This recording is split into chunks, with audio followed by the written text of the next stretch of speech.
I want to start this small confession today that for years, I believed that being good with money simply meant one thing, that is, not spending it, keeping it safe, lock it away, and sleep peacefully. That's it. And that's the whole game. Then one day, someone asked me a question that quietly disturbed my sleep. They asked, Kapilji, if your money has been sleeping safely in the bank for 15 years, has it grown up at all? Or is it still the same child you left there? Now, that question sat with me for days because the honest answer was it hadn't grown up, it had just survived. So, today, I want to talk about two very different relationships we can have with our money. One where we simply protect it, and one where we help it grow.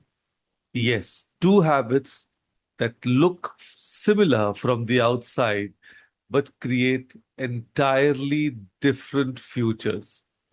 So today's topic is smart saving versus smart investing. So let's begin with this opening thought that saving protects our future.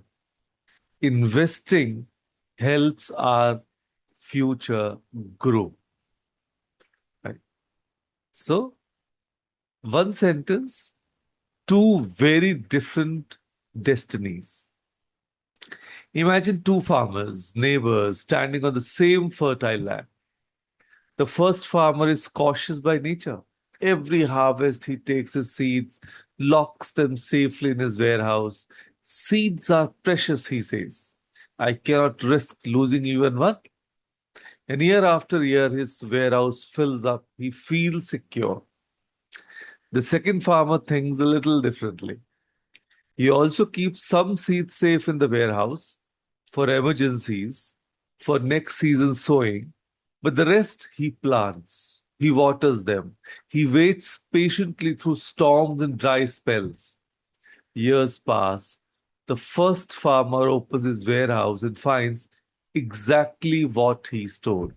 Seeds, just seeds, unchanged, slightly dusty, if I'm honest.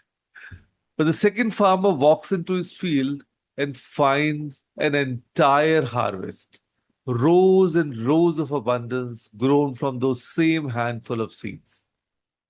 Same starting point, same seeds, two completely different outcomes. So, that, my friends, is the difference between saving and investing. Saving preserves what you have, investing multiplies what you have.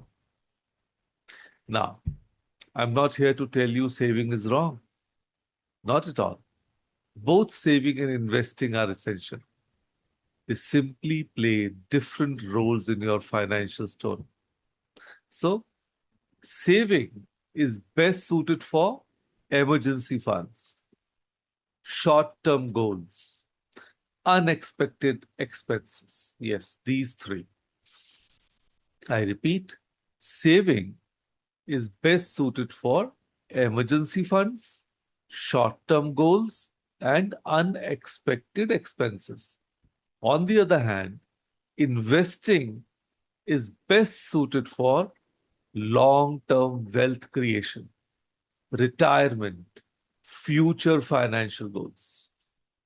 Yes, long term wealth creation, retirement, and future financial goals.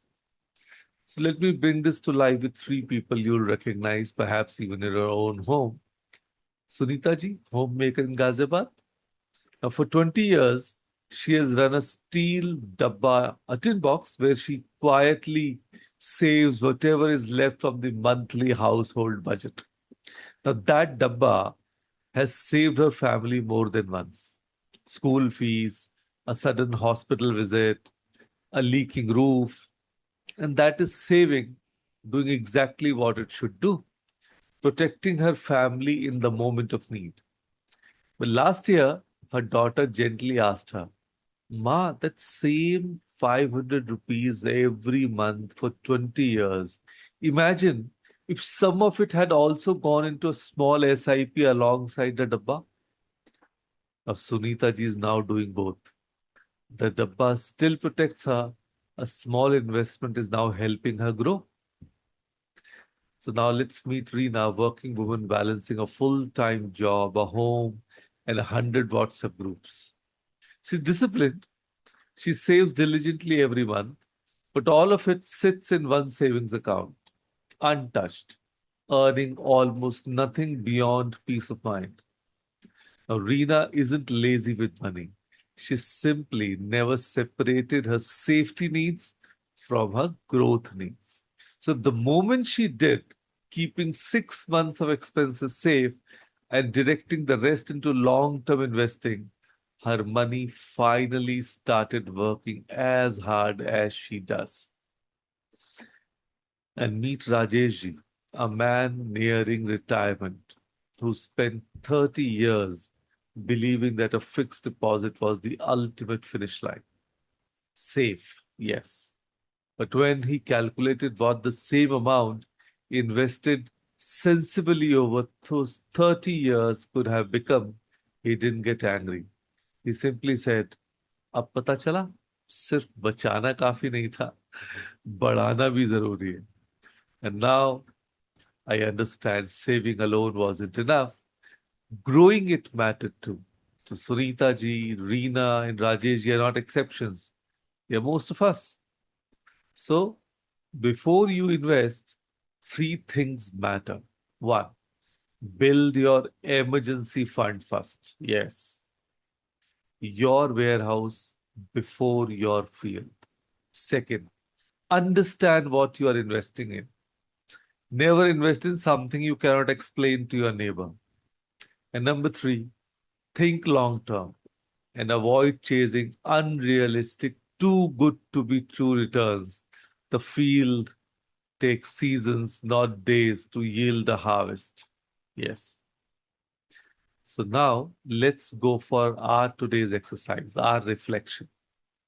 So I would like you to take a moment right now, a pen and paper, if you have one nearby, and divide your future financial goals into three simple baskets. Yes, three. The first one is short term. That is 1 to 3 years. Maybe a vacation, a vehicle, a wedding in the family. So short term, 1 to 3 years.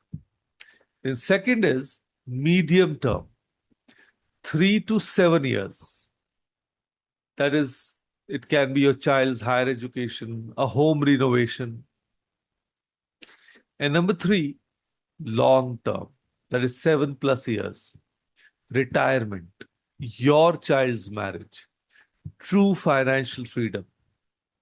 And now ask yourself honestly, which of these goals are sitting safely in your dabba today? And which of them are actually seeds waiting to be planted once you have learned enough to plant them wisely? So here is what I want you to carry home today. A warehouse full of seeds will always feed you for a while, but only a field, sown with patience and care, and can feed generations. Saving is an act of caution. Investing is an act of belief. Belief in your own future, in your family's tomorrow, in the years you haven't lived yet. So today, don't ask yourself only how much have I saved. Ask yourself how much of what I've saved is actually allowed to grow. So this week, take one small step, talk to someone you trust, understand one investment option fully, even if it's a small one. Plant just one seed. Your future harvest is waiting. So, with that thought, thank you. Thank you, everyone, for joining us today. Thank you.